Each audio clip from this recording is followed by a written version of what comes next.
Yes, oh yes. The first time I met him, it's kind of like meeting a person with an aura around them. You know, it's in my business back then, to me, it was almost, this sounds silly, but it was almost like meeting a god, truly.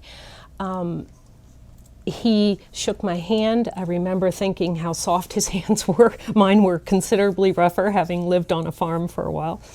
I remember receiving a kiss on the cheek. Next time we met, it came over here. Next time, much closer, right here. And that was when the kiss started moving over and the body started getting closer with each of those. I started thinking, this is a little strange. And then when I was in flute, Magic Flute, as second lady, he was not in that opera. He was artistic director. That opera's not, doesn't fit his voice.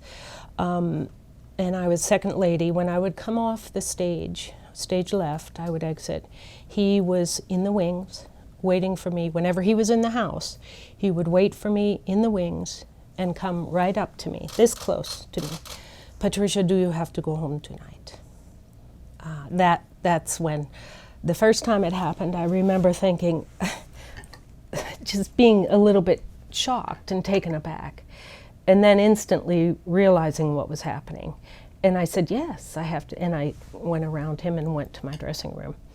The repeated knocks on the door, Patricia, can I come in, can I come in? When he knew that the dresser was in the room dressing me, that was very unsettling. His power was and remains immense. I think part of the problem we're facing today is that AGMA, the American Guild of Musical Artists, because of his power, is not admitting what they found in their report, is not making it public. This is a man who has done this for years and years and years. His apology was weak to begin with. The fact that he took it back and said, I still want to apologize, but I was never aggressive.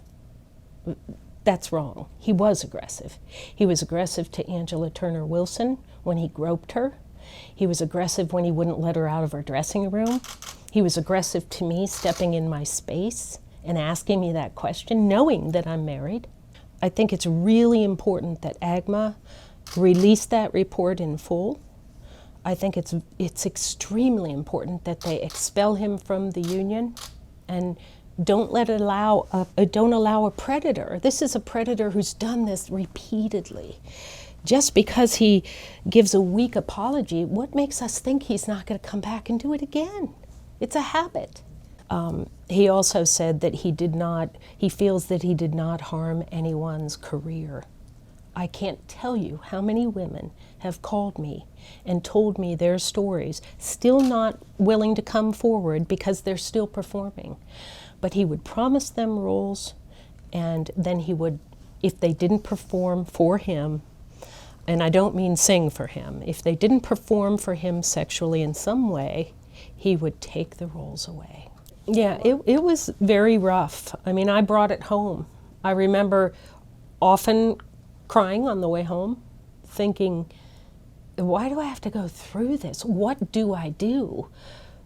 Where do I go? I had nowhere to go. I really didn't.